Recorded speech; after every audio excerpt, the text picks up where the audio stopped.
آج کا یہ دن اپنے اندر بہت سارے موضوعات سمیٹے ہوئے ہیں، جن میں سے یوم عرفہ ہے، حج اکبر ہے، جناب سیدنا ابراہیم علیہ السلام ہے، قربانی ہے اور خطبہ حجۃ الوداع ہے۔ ہم کوشش کریں گے کہ ان جمعی امور کو کسی نہ کسی حوالے سے تھوڑا سا بیان کر دیں تاکہ تمام کے جو فیوز و برکات ہیں ان کو حاصل کیا جا سکے۔ ہم نے جو اس کے لیے گول سیٹ کیا ہے وہ ہے ریولوشن ان ہیومن بیہیویئر، کہ جو انسانی رویوں میں انقلاب برپا ہوتا ہے اس کے لیے ہمارے پاس جو چارٹر موجود ہے وہ نبی پاک صلی اللہ علیہ وسلم کا خطبہ حجۃ الوداع ہے، اور اس کے اندر یہ ساری چیزیں بالتفصیل موجود ہیں۔ فرسٹ آف آل تو ہم جو لاسٹ ہمارے دو ٹاپک ہیں ان کی پریسی لے لیتے ہیں، ان کا ایک خلاصہ لے لیتے ہیں کہ ہم نے گزشتہ میں اس پہلو کو ذکر کیا کہ حج جو ہے اسپرچولی ٹرین کرتا ہے امت محمد صلی اللہ علیہ وسلم کو، روحانی بالیدگی فراہم کرتا ہے، اور پھر حج جو ہے وہ بندگیوں کو عشق کے رنگ میں ڈھال کر اللہ تعالیٰ کی بارگاہ میں پیش کرنے کا نام ہے، اور اس میں کون سا رنگ سب سے خوبصورت ہے وہی ہے جو مصطفیٰ کریم علیہ السلام نے اختیار فرمایا۔ ہمارے آقا صلی اللہ علیہ وسلم نے حج کی باقاعدہ پوری ٹریننگ دی، اور اس ٹریننگ کا جو پروسیس تھا وہ سارے کا سارا ہم نے گزشتہ میں ذکر کیا۔ تو جس مقام تک ہم پہنچے تھے کہ نبی علیہ السلام نے مقام ذیقات سے مقام ذوالحلیفہ سے ذیقات کی 26 تاریخ کو آغاز فرمایا، مدینہ طیبہ سے 23 تاریخ کو نکلے۔ راستے میں بہت سارے مقامات جن پر رسول اللہ صلی اللہ علیہ وسلم نے پڑاؤ کیا، مقام روحہ ہے، مقام عرج ہے، اور مقام عثمان ہے، مقام ذی طوا ہے۔ 4 ذی الحج کو نبی علیہ السلام مکہ کی باؤنڈری پر تشریف لے آئے۔ یہ 4 ذی الحج ہے، اور اس باؤنڈری کا نام یہ ایک چھوٹی سی وادی ہے جسے وادی ذی طوا کے نام سے جانا جاتا ہے۔ نبی علیہ السلام نے یہاں سٹے فرمایا، وجہ یہ تھی کہ پورے اطراف میں یہ بات اناؤنس کر دی گئی تھی کہ نبی علیہ السلام کی چاہت یہ ہے کہ مومنین وہ مکہ میں پہنچے اور میرے ساتھ حج کی سعادت پائیں، تاکہ میں ان کی جو ٹریننگ ہے وہ میں ان کی جا سکے، اور ان کی فزیکلی اور اسپرچولی جو بھی ضروریات ہیں نبی علیہ السلام نے چاہا کہ میں اسے پورا فرما دوں۔ تو جب اس مقام پر پہنچے تو یہاں پہنچ کے رکنے کے 2 مقاصد تھے۔ پہلا مقصد یہ تھا کہ گرد و نواح سے جو آنے والے لوگ ہیں وہ بھی یہاں پہنچ جائیں، اور پھر اکٹھے ہی ہم حرم میں داخل ہوں گے، مکہ حدود مکہ میں داخل ہوں اور حرم میں داخل ہوں۔ اور دوسرا یہ تھا کہ رسول اللہ صلی اللہ علیہ وسلم 8 دن کا یہ سفر بنتا ہے، تو یہ 8 دن کے سفر کی جو مسافت ہے وہ طے کرنے کے بعد سفر کے اثرات موجود تھے، تو چاہا کہ جب کعبۃ اللہ میں جائیں تو بالکل فریش ہو کے جائیں۔ اس سے یہ پتہ چلا کہ ہماری اگر فلائٹ جاتی ہے تو ہم ڈائریکٹ فوراً جانے کا ارادہ نہ کریں، بلکہ اپنے ہوٹل میں پہلے جانا چاہیے، انسان کو اپنے آپ کو فریش کرنا چاہیے، یہ بھی سنت ہے، فریش کر کے دین ہمیں نیکسٹ پلان کرنا چاہیے۔ نبی پاک صلی اللہ علیہ وسلم رات یہاں بسر فرمائی، اور فجر کے بعد دیکھا کہ سارے تر و تازہ ہو گئے ہیں، ذوق و شوق بڑھ گیا ہے، تو رسول اللہ صلی اللہ علیہ وسلم نے اپنی سواری قصوہ کو طلب فرما لیا۔ جو قصوہ ہے اس موقع پر یہ بھی حاضر ہو گئی، اور ساتھ ہی جناب فضل بن عباس نبی علیہ السلام کی دوسری سواری ادبا کو بھی لے کے آ گئے، چونکہ آگے نبی علیہ السلام کی چاہت یہ تھی کہ پیدل ہی سارا سلسلہ کیا جائے۔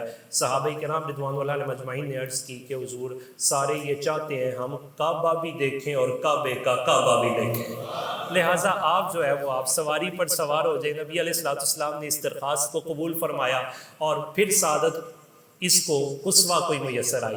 قصوہ نے نبی علیہ السلام کو اپنے اوپر لیا، نبی علیہ السلام اس پر سوار ہوئے اور پھر پڑھا لبیک اللہم لبیک لبیک لا شریک لک لبیک ان الحمد والنعمت لک والملک لا شریک لک۔ قافلہ چل پڑا، ہم بھی سوئے حشر چلیں گے شاہ ابرار کے ساتھ۔ ہم اس وقت تو نہیں جا سکے، لیکن انشاءاللہ قیامت والے دن ہم سوئے حشر چلیں گے شاہ ابرار کے ساتھ، اور قافلہ ہوگا رما قافلہ سالار کا ساتھ، اور قافلے کے ساتھ جانے کا یہی فائدہ ہوتا ہے، امیر جانے اور منزل جانے، اور قیامت والے دن امیر جانے اور منزل جانے انشاءاللہ العزیز۔ نبی علیہ السلام اس پر سوار ہوئے، قافلہ چل پڑا، باب بنی شیبہ پر پہنچ کر نبی علیہ السلام نے ارادہ فرمایا کہ اب حرم میں داخل ہو جائے۔ باب بنی شیبہ سے نبی علیہ السلام داخل ہوئے، آپ پھر یہاں قصوہ سے نیچے تشریف لے آئے۔ جب قصوہ سے نیچے تشریف لائے تو آپ نے اپنی نگاہوں کو بھی جھکا لیا، اور آپ نے اپنے جسم مبارک کو بھی، صحابہ فرماتے یوں تھا کہ پورا جسم نبی علیہ السلام کا سجدہ فرما رہا۔ تو یہی حاجیوں کے لیے بھی، عمرہ کرنے والوں کے لیے بھی یہی ہے کہ جب وہ میں کعبہ میں داخل ہوں تو پورے جسم کو جو ہے وہ عاجزی کا پیکر بنا کے داخل ہوں، نگاہیں جھکی ہوئی ہوں۔ جب بالکل قریب چلے گئے تو نبی علیہ السلام نے کعبے پہ نظر ڈال دی، حضور نے کعبہ کی طرف نظر ڈالی، اور پھر نظر کرنے کے بعد رسول اللہ صلی اللہ علیہ وسلم نے دعا کیا فرمائی؟ حضور فرماتے ہیں اللہم زد بیتک ھذا تشریفا و تعظیما و محابتا، اللہم حینا ربنا بالسلام و اللہم زد ھذا البیت تشریفا و تکریما و تعظیما و محابا، وفی روایت اللہم زد لمن حج البیت اعتمر تشریفا و تکریما و تعظیما۔ نبی علیہ السلام نے کعبہ کی طرف توجہ فرمائی تو رسول اللہ صلی اللہ علیہ وسلم نے سب سے پہلے یہ فرمایا، یا اللہ یہ تیرا گھر ہے اور تیرا حبیب دعا کرتا ہے اس کی عظمت بھی بڑھا دے، اس کا شرف بھی بڑھا دے۔ اب جس نے اس کی عظمت دیکھنی ہو اور اس کا شرف دیکھنا ہو تو آج کعبے میں جا کے دیکھ لے۔ اور اعلیٰ حضرت یہاں جھوم اٹھے، کہا نبی علیہ السلام نے دعا فرمائی ہو تو اجابت نے جھک کر گلے سے لگایا، بڑی ناز سے جب دعائے محمد صلی اللہ علیہ وسلم، اجابت کا صحرا عنایت کا جوڑا، دلہن بن کے نکلی دعائے محمد صلی اللہ علیہ وسلم۔ نبی علیہ السلام نے دعا فرمائی، رب تعالیٰ نے قبول فرمائی۔ اب قیامت تک دجال جیسا لعین بھی اس کی طرف بری نظر سے نہیں دیکھ سکے گا۔ یہ عظمت، یہ شرف اور یہ مقام اللہ تعالیٰ نے کعبۃ اللہ کو عطا فرمایا۔ آپ بھی جانتے ہیں، میں بھی جانتا ہوں، کعبہ اس وجہ سے بنا کہ مصطفیٰ کریم نے اس کی طرف رخ فرما لیا ہے، حضور نے اس کی طرف رخ فرمایا۔ پتہ چلا، محدثین فرماتے ہیں بس حضور کی توجہ چالو، رب تعالیٰ تمہیں بھی اعزاز اور مقام عطا فرما دے گا۔ نبی علیہ السلام نے دوسری دعا اس کے ساتھ کیا فرمائی؟ اللہم حینا، یہ جمع کا صیغہ ہے، محدثین فرماتے ہیں قیامت تک کے امتیوں کو نبی علیہ السلام نے اپنی دعا میں شامل فرمایا۔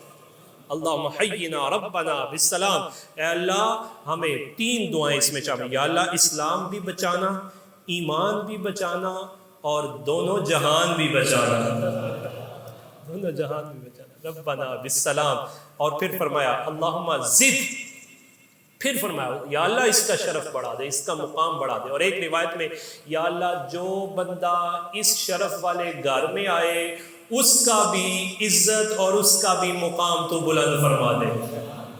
اب جو بھی جاتا ہے وہ واپس آتا ہے، گیا تھا تو محمد شریف ہوتا ہے، آتا ہے تو حاجی محمد شریف بن جاتا ہے۔ اللہ تعالیٰ کی نیکوں کی فہرست میں اس کا نام حاجی محمد شریف لکھ دیا جاتا ہے۔ اب یہ اس کی اپنی مرضی ہے کہ اس نے صحیح معنوں میں وہ حاجی رہنا ہے یا واپس آ کے پھر وہ اسی طرح کے معاملات کرنے ہیں۔ نبی علیہ السلام کی دعاؤں کے حصار میں رہنے کی کوشش کرنی چاہیے۔ یہی وجہ ہے کہ محدثین فرماتے ہیں جو بندہ یہ دیکھنا چاہتا ہے کہ اس کا حج قبول ہوا ہے کہ نہیں ہوا، بس وہ یہ دیکھ لے کہ اس کی زندگی بدلی ہے کہ نہیں بدلی۔ کوئی زیادہ بات ہی نہیں ہے، آسان سا حل ہے اس کا۔ نبی علیہ السلام نے پھر اپنے کندھے مبارک کو یوں برہنہ فرمایا، اور رمل کرنے کے لیے نبی علیہ السلام نے اسے برہنہ فرمایا اور اپنی چادر مبارک کو یوں زیب تن فرمایا۔ اپنے بائیں طرف نبی علیہ السلام نے کعبۃ اللہ کو کیا اور حجر اسود پہ آ کے رک گئے۔ جب ہمارے آقا صلی اللہ علیہ وسلم حجر اسود پہ تشریف لائے تو نبی علیہ السلام نے جب اس کی طرف نگاہ اٹھائی تو حضور اکرم صلی اللہ علیہ وسلم کی مبارک آنکھوں سے آنسو جاری ہو گئے۔ جناب سیدنا عمر رضی اللہ تعالیٰ عنہ نبی علیہ السلام کے پیچھے تھے تو ان کی آنکھوں سے بھی آنسو جاری ہو گئے۔ نبی علیہ السلام نے یوں رخ پیچھے کیا، فرمایا یا عمر لما یبکی، اے عمر کیوں رو رہے ہو؟ عرض کیا حضور انتا، حضور آپ رو رہے ہیں تو پھر عمر کیسے نہ روئے، پھر بھی رو رہا ہے۔ پھر نبی علیہ السلام نے یا عمر ھذا المقام مقام البقاء ما رأیت احدا الا بکا، اے عمر یہ وہ مقام ہے میں نے آج تک یہاں جس کو بھی آتے دیکھا روتے ہوئے ہی دیکھا، وہ فرش کی مخلوق ہو یا عرش کی مخلوق ہو، وہاں بندہ نہ بھی رونا چاہے تو مقام ملتزم پہ جو ہی نظر پڑتی ہے تو بندہ رونا شروع ہو جاتا ہے، اعتراف ہونا شروع ہو جاتا ہے اپنے گناہوں کا، بندہ اس طرح اپنے آپ کو محسوس کرتا ہے کہ اب سارا کچھ میں نے یہاں اندر سے نکال دینا ہے، ساری کیفیات۔ تو نبی علیہ السلام نے اس حجر اسود کے قریب آ کے، میں یہ تو نہیں کہہ سکتا کہ حضور نے بوسہ دیا، نبی علیہ السلام نے حجر اسود کو بوسہ عطا فرمایا ہے، حضور نے اسے بوسہ عطا فرمایا۔ اب یہ بوسہ عطا فرمایا تو پھر جب جناب عمر رضی اللہ، صحابہ نے بھی بوسے کا شرف پایا، جب جناب عمر رضی اللہ تعالیٰ عنہ کی خلافت کا موقع آیا تو آپ حج کے لیے تشریف لائے، حجر اسود کو بوسہ دینے لگے تو واپس ہوئے اور واپس کر کے اس کو خطاب کیا، حجر اسود میں اس وجہ سے تجھے کوئی نہیں بوسہ دے رہا کہ تو جنت سے آیا، اس وجہ سے نہیں دے رہا کہ تیرا شرف بڑا ہے، میں اس وجہ سے دے رہا ہوں کہ میرے آقا نے تجھے بوسہ عطا فرمایا، میں تو وہ لمس کی لذت پانا چاہتا ہوں۔ اب حجر اسود پہلے بھی بڑا عظیم تھا لیکن اب اس میں برکت اور ہو گئی اس وجہ سے کہ اسے لمس لب مصطفیٰ کا اعزاز اللہ نے عطا فرمایا۔ نبی علیہ السلام نے پھر وہ 7 چکر، پہلے 3 رمل کی صورت میں لگائے، مصطفیٰ کریم علیہ السلام یہاں سے چلے تو رکن عراقی کی طرف، پھر رکن شامی کی طرف، پھر رکن شامی سے رکن یمانی کی طرف، جب رسول اللہ صلی اللہ علیہ وسلم رکن یمانی پہ آئے تو اپنی رفتار کو مصطفیٰ کریم علیہ السلام نے یہاں آہستہ فرما دیا۔ نبی علیہ السلام یہاں جب آہستہ رفتار فرماتے ہیں تو اپنی زبان اقدس سے کلمات کہتے ہیں، کوئی زبان خاموش نہیں رہنی چاہیے، ہم ظاہری طور پہ تو نہیں جا سکتے لیکن باطنی طور پہ جا سکتے ہیں، اور محدثین فرماتے ہیں نبی علیہ السلام نے اس دعا میں ساری امت کو شامل فرمایا، کوئی زبان اس وقت نہیں تھی جو خاموش رہتی ہو، سارے کہہ رہے تھے ربنا آتنا فی الدنیا حسنہ وفی الآخرۃ حسنہ وقنا عذاب۔ یہ کلمات فرماتے فرماتے حجر اسود تک پہنچے اور پھر حجر اسود یوں ہی نبی علیہ السلام نے 7 چکر فرمائے، اور اس کے بعد یہ جو رکن یمانی اور حجر اسود کے درمیان 3 مصلے آج کل بنے ہوئے ہیں، یہ اسی لیے بنائے گئے کہ نبی علیہ السلام پھر یہاں تشریف لاتے اور یہاں بیٹھ کے رب تعالیٰ کی بارگاہ میں مناجات اور دعائیں مصطفیٰ کریم علیہ السلام اپنی امت کے لیے فرماتے۔ اس وجہ سے بعض عشاق نے کہا کہ اس مقام پر اگر کوئی اپنی دعا کو قبول کروانا چاہتا ہے تو مصطفیٰ پہ درود کو نہ بھولے، صلی اللہ علیہ وسلم، حضور پہ درود پڑھے، اور حضور کی دعا کے وسیلہ سے یہ دعا کرے یا اللہ یہ وہ مقام ہے جہاں تو نے اپنے محبوب کی دعاؤں کو قبول فرمایا، مجھے یقین ہے محبوب علیہ السلام نے میرے حق میں دعا کی ہوگی، یا اللہ اس کے صدقے میری دعاؤں کو قبول فرما لے۔ پھر حجر اسود سے نبی علیہ السلام مقام ابراہیم پہ آئے تو جناب سیدنا ابراہیم کا بھی تذکرہ کرنا ہے، جد اعظم ہے جناب ابراہیم علیہ السلام۔ رب تعالیٰ نے یہ جو مقام ابراہیم ہے یہ کیا ہے؟ قرآن نے کہا وَاتَّخِذُوا مِن مَّقَامِ إِبْرَاهِيمَ مُصَلًّى، مقام ابراہیم کو اپنی جائے نماز بناؤ، یہاں آ کے تم اپنی عاجزیاں، اپنی بندگیاں، نیاز مندگیاں پیش کرنے کے لیے 2 نفل پڑھو۔ تو نبی علیہ السلام بھی یہاں تشریف لائے اور آپ نے 2 نوافل، اور جب حضور علیہ السلام یہاں سے گزر رہے تھے تو جناب عمر پیچھے پیچھے تھے، تو جناب عمر رضی اللہ تعالیٰ نے عرض کیا حضور میرا دل یہ چاہتا ہے، یہ جناب ابراہیم کی نشانی ہے اور ان کی وجہ سے یہ بیت اللہ سارا سلسلہ ہمیں اعزاز مل رہے ہیں، تو کیوں نہ اسے جائے نماز بنا لیا جائے۔ ادھر جناب عمر فرماتے میں سوچ رہا تھا میرے رب نے میری دعا کو قبول فرما لیا، ادھر قرآن کی آیت آئی وَاتَّخِذُوا مِن مَّقَامِ إِبْرَاهِيمَ مُصَلًّى۔ حضرت داتا صاحب علیہ رحمہ نے کشف المحجوب میں یہ بات پیش نظر ہے، صوفیاء آج کے سو کالڈ قسم کے کوئی صوفیاء نہیں ہیں جو اہل سنت کے صوفیاء ہیں، یہ اسپرچولیزم کے جو ہیڈ ہیں یہ اپنے اپنے دور کے علم کے ایکسپرٹس ہیں، اور ہر جہت میں جدھر جاتے ہیں وہاں علوم کے انبار لگاتے ہیں، اور صرف ظاہر نہیں، ان کی ریڈنگ کا تعلق صرف ظاہر کے ساتھ نہیں بلکہ وہ باطن پہ بھی اترتے ہیں۔ حضرت داتا صاحب علیہ رحمہ نے کشف المحجوب جس کا مطلب یہ ہے کہ حجابات کو کھول دیتی ہے، آپ فرماتے ہیں اس کا باطنی مطلب یہ ہے اے لوگوں مصطفیٰ کریم علیہ السلام پہ اترنے والے قرآن کے ذریعے تمہیں یہ پیغام دیا جا رہا ہے، رب کی بارگاہ میں اپنی بندگی پیش کرنا چاہتے ہو تو میرے خلیل ابراہیم والا دل لے کے آنا، دل کا تزکیہ، انر پیوریفیکیشن لے کے آؤ، اور اس انر پیوریفیکیشن کا نام ہے وَاتَّخِذُوا مِن مَقَامِ إِبْرَاهِيمَ۔ آپ فرماتے ہیں کہ مقام ابراہیم مقام خلت ہے، اور مقام خلت پہ کھڑے ہو کے اللہ کی بارگاہ میں سجدہ کر۔ اور جب حضرت داتا صاحب علیہ الرحمہ کو اقبال نے پڑھا تو کہنے لگا یہ ایک سجدہ جسے تو گراں سمجھتا ہے، 1000 سجدوں سے دیتا ہے آدمی کو نجات۔ یہ ایک سجدہ ہے جو کروانا چاہتے۔ پھر نبی علیہ السلام نے وہاں 2 رکعت عطا فرمائی، اور جم غفیر ہے، سبحان اللہ۔ آج جناب کوئی اپنے شیخ کے ساتھ جائے تو اس کے بارے میں آرے ہوتے ہیں، ذرا تصور کرے جو مصطفیٰ کریم علیہ السلام۔ صحابہ فرماتے ہیں ہم کعبے کی طرف بھی اس وقت دیکھتے تھے جب مصطفیٰ کریم توجہ فرماتے تھے، ہم حضور کی نظروں کی خیرات میں کعبے کو دیکھ رہے تھے۔ نبی علیہ السلام نے نوافل ادا کیے اور پھر چاہے زمزم پہ تشریف لے آئے۔ یہاں تشریف لائے تو صحابہ فرماتے ہیں کہ ہم نے چاہا کہ ہم آگے چلے جائیں، چونکہ اس وقت کنواں یہ اپنی اصلی حالت میں تھا، اور وہاں ایک ڈھول موجود تھا جو پرانے زمانے کے کنویں ہوتے ہیں، وہاں ڈھول موجود ہوتے ہیں جس کے ذریعے پانی کھینچا جاتا ہے۔ تو نبی علیہ السلام نے یوں اشارہ فرمایا، سارے رک گئے۔ مصطفیٰ کریم علیہ السلام نے خود اپنے دستے مبارک سے اس ڈھول کو اٹھایا اور کنویں میں ڈال دیا۔ نبی علیہ السلام نے وہ کنویں میں ڈالا، اور ڈالنے کے بعد اخذ الماء بیدہ، نبی علیہ السلام نے آپ صلی اللہ علیہ وسلم نے پانی کو اپنے دستے مبارک سے کھینچا۔ اب جب کھینچا تو صحابہ فرماتے ہیں ہماری توجہ تھی کہ کس کا پیالہ منگوایا جائے گا اور اس میں ڈال کے حضور نوش فرمائیں گے۔ نبی علیہ السلام نے کسی کا پیالہ نہیں منگوایا، حضور نے وہی جو ڈول آیا اسی کو اپنے لب کا لمس عطا فرما دیا، دہن مبارک ومج فیہ، اور نبی علیہ السلام کے وہ مبارک دہن میں، یہ وہی مبارک دہن ہے، بیر روحہ پر جو بچہ پیش کیا گیا تو بچہ ٹھیک ہوا، یہ وہی ہے مولا علی کی ٹوٹی ہڈی کو جوڑ رہا ہے، آنکھ کو ٹھیک کر رہا ہے، یہ وہی لعاب دہن ہے جو شفاء من کلی دا ہے۔ نبی علیہ السلام نے مج فیہ دوبارہ اس ڈول میں ڈال دیا۔ صحابہ فرماتے ہیں ہم ہنس پڑے، ہم نے کہا لو جی، پیالے میں جاتا تو تھوڑوں کو ملنا تھا، اب تو مج فیہ ڈول میں گیا، اب تو بہت ساروں کو ملے گا۔ ابھی ہم اسی کشمکش میں تھے کہ نبی علیہ السلام نے اس ڈول کو دوبارہ چاہے زمزم میں ڈال دیا۔ اللہ اکبر۔ محدثین فرماتے ہیں ایسا کیوں ہوا کہ نبی علیہ السلام نے چاہے زمزم کی طرف کیوں ڈالا؟ محدثین فرماتے ہیں مصطفیٰ کریم علیہ السلام نے ایک نظر ان کے دلوں کی طرف ڈالی اور ایک نظر اپنے سارے آنے والے امتیوں کی طرف ڈالی۔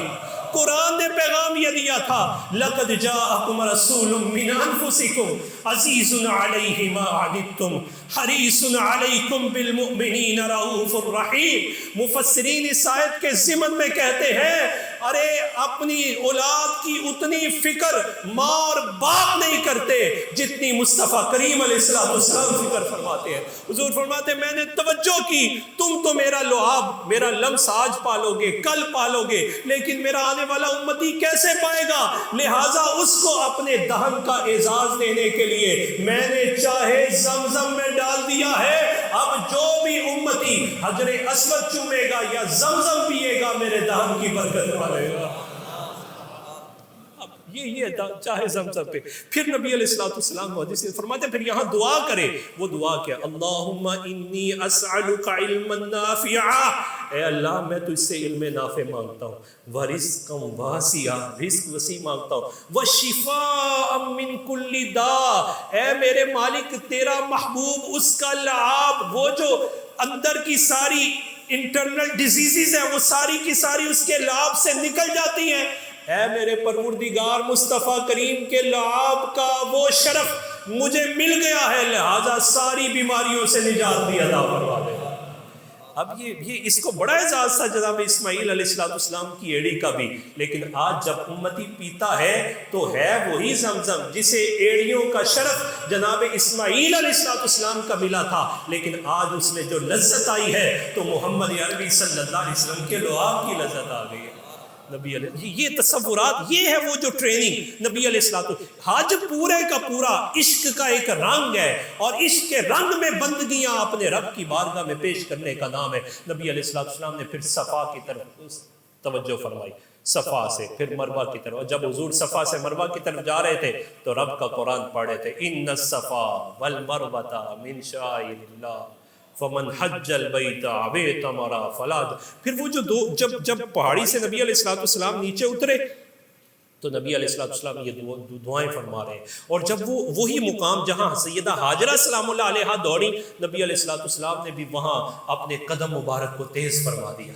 نبی علیہ السلام وہاں سے تیز چلے. امتی یہ ساری لطف پاتا ہے وہاں، اور وہاں پوری کیفیات. نبی علیہ السلام اصل میں آنے والے جتنے حاجی تھے ان حاجیوں کو اپنے تصورات میں ڈبونا چاہتے تھے، اپنے تصورات میں نبی علیہ السلام لے کے جانا چاہتے ہیں. مصطفیٰ کریم علیہ السلام نے صفا اور مروہ کو بھی پھر یہ سارے اعزازات دیے، اور اس کے بعد نبی علیہ السلام واپس تشریف لائے اور آ کے حکم دیا کہ اب ہم 8 ذی الحج تک یہیں رکیں گے. 8 ذی الحج تک رسول اللہ صلی اللہ علیہ وسلم نے یہاں قیام فرمایا، اور پھر 8 کی شام کو تیاری کا حکم دے دیا کہ اب سارے نکلیں گے اور یہاں سے ہم چلیں گے اس مقام کی طرف جس مقام کا نام عرفہ ہے. یہ وہی مقام ہے کہ جہاں حاجی پہنچے ہوئے ہیں، جہاں حاجی پہنچے ہوئے. تو حاجی تو پہنچے ہوئے ظاہری طور پر. اعلیٰ حضرت فرماتے جان و دل ہوش و خرد سب تو مدینے چلے، تم نہیں چلتے رضا سارا تو سامان گیا. بھئی ہم جا نہیں سکتے تو پھر کیا کریں؟ محدثین فرماتے ہیں یہ کون سی بات ہے؟ مصطفیٰ کریم علیہ السلام نے نہ جانے والوں کو گھر بیٹھے ہوئے ہی اجر لینے کا طریقہ بھی عطا فرما دیا ہے. اب وہ خوبصورت طریقہ کیا ہے؟ مصطفیٰ کریم علیہ السلام فرماتے ہیں، جناب عبداللہ بن عباس رضی اللہ تعالیٰ عنہ اس کے راوی ہیں، فرمایا من ہم بحسنۃ فلم یعملها کتبها اللہ عنده حسنۃ کاملہ فإن عملها کتبها اللہ عنده 10 حسنات إلى 700 ضعف إلى أضعاف کثیرہ. نبی علیہ السلام نے اپنی امت کے غریبوں کی موجیں لگا دی ہیں.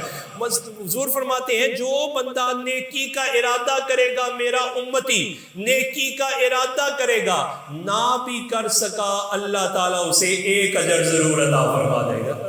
اور اگر اس نے کر لیا تو پھر 1 نہیں ہوگا بلکہ پھر رب تعالیٰ 7 گنا، بلکہ 7 سے بھی فرمایا 10 گنا، نہیں 10 گنا نہیں بلکہ بہت زیادہ اللہ تعالیٰ اجر عطا فرمائے گا.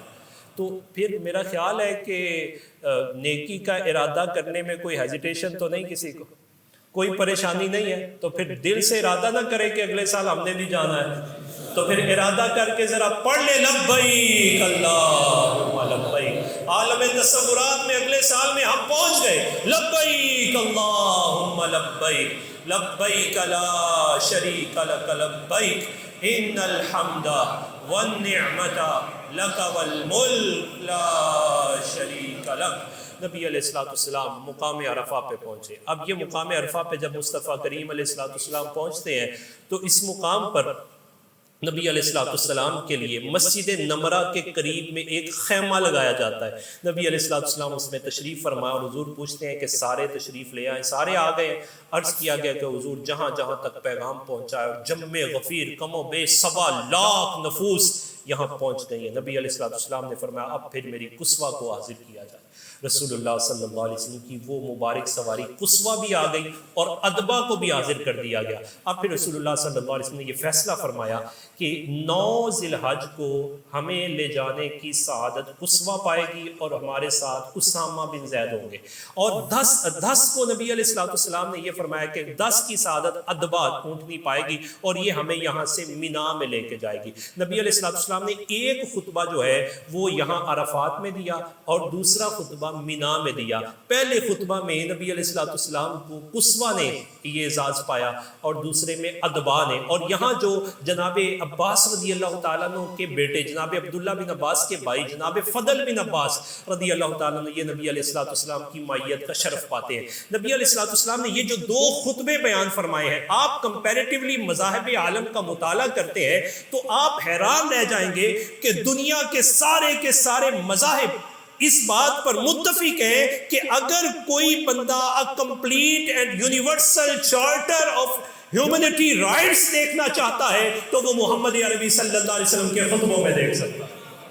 پوری انسانیت کے لیے ایک جامع پلان وہ کس نے عطا کیا؟ اس مقام پر نبی علیہ السلام نے عطا فرمایا. اس سے یہ پتہ چلا کہ نبی علیہ السلام اسی وجہ سے سب کو آج بلا رہے تھے کہ جتنے دور و نزدیک کے سارے لوگ ہیں وہ سارے کے سارے یہاں حاضر ہو جائیں. تو نبی علیہ السلام کچھ پیغامات دینا چاہتے ہیں اور ان پیغام کو آج ہسٹری یہ کہتی ہے A complete and universal charter of human rights انسانیت کے حقوق کا مکمل چارٹ وہی ہے جو نبی علیہ الصلوۃ والسلام نے مقام عرفہ پر اور مقام منا پر عطا فرمایا۔ یہاں رک کر اگر ہم مقام عرفہ کی بھی بات کریں تو ایمان کو تازگی مل جائے گی۔ نبی علیہ الصلوۃ والسلام جس مقام پر کھڑے ہوئے تو ام المومنین اما جان سیدہ عائشہ بھی ساتھ تھیں، فرماتی ہیں نبی علیہ الصلوۃ والسلام یہ ارشاد فرما رہے تھے ما من یوم اکثر من ان یعتق اللہ فیہ عبدا من النار من یوم عرفۃ وانہ لیدنو ثم یباہی بہم الملائکہ فیقول ما اراد ہؤلاء۔ رسول اللہ صلی اللہ علیہ وسلم فرماتے ہیں یہ وہ دن ہے کہ جس دن سب سے زیادہ اللہ تعالیٰ لوگوں کو جہنم سے آزاد فرما دیتا ہے، سب سے زیادہ۔ یہ نو عرفہ کا جو آج وہاں کا جو عرفہ کا دن ہے، اور اللہ تعالیٰ کا فضل و کرم بندوں کے اتنا قریب ہوتا ہے کہ رب تعالیٰ فرشتوں پر فخر فرماتا ہے۔ محدثین فرماتے ہیں یہ بندہ اپنے آپ پہ فخر کرے کہ اس بندے کی وجہ سے رب تعالیٰ فرشتوں پہ فخر فرما رہا ہے، اس حاجی صاحب کی وجہ سے رب تعالیٰ فرشتوں پہ فخر فرماتا ہے، اور فرماتا ہے اے فرشتوں بتاؤ یہ سب کچھ چھوڑ کر، مشقتیں برداشت کر کے، سارے لباس اتار کر، عشق الہی کا لباس پہن کر یہ کیا چاہتے ہیں؟ فرشتے کہتے ہیں یا اللہ یہ تیری رضا چاہتے ہیں اور تیری بخشش چاہتے ہیں۔ رب تعالیٰ فرماتا ہے جاؤ انہیں منادی کر دو، رضا بھی دے دی، بخشش کا پروانہ بھی عطا فرما دیا۔ مصطفیٰ کریم فرماتے ہیں حاجی جب گھر لوٹتا ہے تو ایسے ہوتا ہے جیسے آج گناہوں سے پاک اپنی ماں کے بطن سے باہر آیا ہو، اتنا بڑا اعزاز اللہ تعالیٰ عطا فرما۔ پھر اس یوم عرفہ کے بارے میں رسول اللہ صلی اللہ علیہ وسلم نے ارشاد فرمایا خیر الدعاء دعاء یوم عرفہ وخیر ما قلت انا والنبیون من قبلی لا الہ الا اللہ وحدہ لا شریک لہ لہ الملک ولہ الحمد وہو علی کل شیء قدیر۔ نبی علیہ السلام فرماتے ہیں کہ عرفہ کے دن کی ایک دعا ہے جو اجر کے اعتبار سے بہت بڑی ہے اور قبول بھی بہت جلد ہو جاتی ہے، بہت جلد قبول ہو جاتی ہے۔ تو صحابہ کرام خاموش تھے، نبی علیہ السلام نے فرمایا وہ دعا میں نے بھی کرنی ہے اور مجھ سے پہلے سارے انبیاء نے بھی وہ دعا کی ہے۔ پھر نبی علیہ السلام نے یہ کلمات پڑھے، ہم وہ کلمات بھی پڑھ لیتے ہیں لا الہ الا اللہ وحدہ لا شریک لہ لہ الملک ولہ الحمد وہو علی کل شیء قدیر۔ آج یہاں ہے، ہم نے دعا پڑھی، انشاءاللہ کل وہاں بھی ہوں گے انشاءاللہ۔ نبی علیہ السلام فرماتے ہیں، حضور نے اس عرفہ کو اتنا، یہ عرفہ اس کی ذرا لاجک بھی سمجھ لیں کہ اسے عرفہ کیوں کہتے ہیں، چونکہ یہ وہ دن ہے کہ جس دن جناب آدم و حوا ان دونوں کو ایک دوسرے کی پہچان ہوئی، تو اس وجہ سے اسے عرفہ کہا جاتا ہے۔ لہٰذا اس عرفہ کو جب آپ اس کا اندازہ لگانا چاہیں تو ہر ملک کے حساب سے اس کا علیحدہ اندازہ ہوگا۔ ان کا یوم عرفہ آج ہے، ہمارا یوم عرفہ کل ہے، تو ہم نے کیا کرنا ہے؟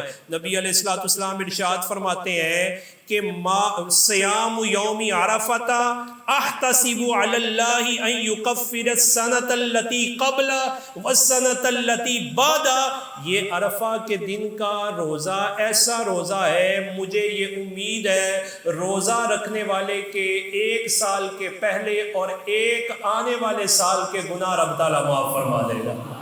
تو پھر نیکی کے ارادے میں کوئی دیر تو کل کا روزہ رکھنے کا ارادہ انشاءاللہ العزیز انشاءاللہ۔ پھر نبی علیہ السلام نے پھر آگے کیا ارشاد فرمایا حضرت طلحہ فرماتے ہیں کہ نبی علیہ السلام فرماتے ہیں ما روی شیطان یوما وفیہ اصغر ولا ادھر ولا احقر ولا اغیظ منہ فی یوم عرفۃ وما ذاک الا لما رأى من تنزل الرحمہ وتجاوز اللہ من الذنوب العظام الا ما اری یوم بدر۔ فرماتے بدر کے بعد سب سے زیادہ جس دن میں نے شیطان کو ذلیل ہوتے ہوئے دیکھا وہ عرفہ کا دن ہے۔ پوچھا گیا یہ کیوں؟ فرمایا اس وجہ سے کہ سارے بندے شیطان سے تعلق توڑ کر رحمان سے تعلق جوڑ رہے ہوتے ہیں، شیطان رسوا ہو رہا ہوتا ہے۔ پتہ یہ چلا کہ شیطان کو اگر رسوا کیا جائے تو رب بھی راضی ہے اور اس کا رسول بھی راضی ہے۔ لہٰذا پیغام یہ ملا بھائی مجھے اور آپ کو زندگی میں ایسا ٹریک اختیار کرنا چاہیے جس ٹریک سے ہم نے شیطان کو رسوا کرنا ہے۔ شیطان کب رسوا ہوگا؟ جب ہم نماز پڑھیں گے۔ شیطان کب رسوا ہوگا؟ کہ جب ہم انسانیت کا خیال کریں گے. شیطان کب رسوا ہوگا کہ جب وہ گانے بجانے کی طرف لے جانا چاہے ہم جائیں گے اللہ اکبر لا الہ الا اللہ اللہ اکبر وللہ الحمد. ہم کلمات اتنے اللہ تعالیٰ کی بندگیاں نیاز مندگیاں اس کی بارگاہ میں پیش کریں گے. نبی علیہ الصلوۃ والسلام نے اس مقام عرفہ پر پھر قصوہ اٹھنی پر سوار ہوئے اور مصطفیٰ کریم علیہ الصلوۃ والسلام نے پھر وہ چارٹر پیش کیا. اور اس چارٹر کی میں صرف شاید اس موقع پر صرف شکیں پیش کر سکوں کہ نبی علیہ الصلوۃ والسلام نے سب سے پہلے بیسک ایلیمنٹ آف فیتھ اس کو بیان کیا کہ عقائد کیا ہونے چاہیے. یہ انتہائی اہم مسئلہ ہے کہ اس وقت آپ جانتے ہیں کہ میٹریلزم پورے زور پر اور اس کے دل دادا لبرل اور نہ جانے کون کون سے لوگ اور ان کے سو کالڈ قسم کے اسکالر انٹرفیتھ ہارمونی کے ذریعے سے ہماری نوجوان نسل کو ڈی ٹریک کرنا چاہتے ہیں. وہ کہتے ہیں جناب مذہب سارے مذاہب صحیح ہیں, رواداری سے کام لینا چاہیے, ٹالرنس ہونی چاہیے جناب, اور ایک عجیب قسم کا لیبل دے دیا. اور جو ذرا سا تسلب کا اظہار کرتا ہے, استقامت کا اظہار کرتے ہیں تو کہتے ہیں یہ بڑا ریجڈ ہے, یہ تو انتہا پسند ہے. نبی علیہ الصلوۃ والسلام نے یہ جو چارٹر پیش کیا اس کی سب سے پہلی جو شک ہے, کلاتھ پہلی وہ کیا ہے؟ مصطفیٰ کریم علیہ الصلوۃ والسلام نے فرمایا کہ اللہ اور اس کے رسول پر ایمان ہو, اور پھر اللہ اور اس کے رسول پر ایمان اتنا پختہ ہو کہ اس پر قائم رہے اور یہ یقین رکھے اگر جنت میں جائے گا تو صرف یہی جائے گا, اور اللہ کے ہاں اگر کوئی سچا دین ہے تو اسلام دین. یہ کون سے سو کالڈ قسم کے اسکالر آگے؟ آج کل میڈیا اپنی مرضی کی بلکہ ویسٹ کی مرضی کی پرسیپشن کریٹ کرتا ہے. میرے اور آپ کے دلوں کو اسلام کے اعتبار سے وہ سافٹ کرنا چاہتا ہے اور کہتا ہے ان کے پاس بھی دلائل ہیں, تمہارے پاس بھی دلائل ہیں, وہ بھی سچے ہیں, تم بھی سچے ہو, کسی کو کچھ نہ کہو. اور یہ کیسے ہو سکتا ہے؟ میرا اور آپ کا ایمان اس وقت تک مکمل نہیں ہو سکتا جب تک مجھے اور آپ کو یہ یقین نہ ہو جنت میں جائے گا تو صرف مسلمان جائے گا. جنت میں لے جانے کے لیے کلمہ ایک ہے اور اس کلمے کو کہتے ہیں لا الہ الا اللہ محمد رسول اللہ. اس کے علاوہ کوئی دوسرا چارہ نہیں جنت میں جانے کا. مصطفیٰ کریم علیہ السلام نے یہ جو بیسک ایلیمنٹس تھے فیتھ کے اس کو بالتفصیل بیان فرما دیا. لہٰذا اس وقت مجھے اور آپ کو ہر اس اسکالر سے اپنی آنکھیں اور اپنے کان بند کرنے ہیں کہ جو ہمیں مذہب کے اعتبار سے کمزور کرنے کی کوشش کرتا ہے. اسلام کے رب تعالیٰ نے اس پر مہر لگا دی. قرآن کی سورہ مائدہ نازل ہوئی, الیوم اکملت لکم دینکم وَأَتْمَمْتُ عَلَيْكُمْ نِعْمَتِي وَرَضِيتُ لَكُمُ الْإِسْلَامَ دِينًا. اللہ تعالیٰ یہ فرما رہا ہے تمہارا الْيَوْمَ أَكْمَلْتُ لَكُمْ دِينَكُمْ, آج میں نے تمہارے دین کو تمہارے لیے پرفیکٹ کر دیا. اللہ تعالیٰ فرما رہا ہے. ادھر مصطفیٰ کریم چارٹر پیش کرواتے, ادھر رب تعالیٰ مہر لگاتا ہے آج پرفیکٹ کر دیا. پر رب تعالیٰ فرماتا ہے میرے نزدیک جو فیورٹ چیز تھی میں نے تمہیں عطا فرما دی. جو فیورٹ پک اینڈ چوز کی پالیسی تمہارے لیے ختم, میں نے تمہیں جو اعزاز دیا کسی کو وہ اعزاز عطا نہیں فرمایا. اور پھر سب سے بڑا یہ کہ ہمیں رسول اللہ صلی اللہ علیہ وسلم کی غلامی عطا فرما دی. مل گئے مصطفیٰ, اور کیا چاہیے ہمیں. آقا کریم صلی اللہ علیہ وسلم کی غلامی کا شرف عطا فرمائے. اسی چارٹر کو ہم کوشش کریں گے کہ کسی موقع پر یہ پورا چارٹر اس کو ہم اپنا موضوع بنائیں جو ساری پالیسیز, ہر سوسائٹی کی پالیسیز کو کمپلیٹ انداز میں بیان کرتا ہے. رب تعالیٰ میری آپ کی حاضری کو قبول فرمائے اور آنے والے دنوں کو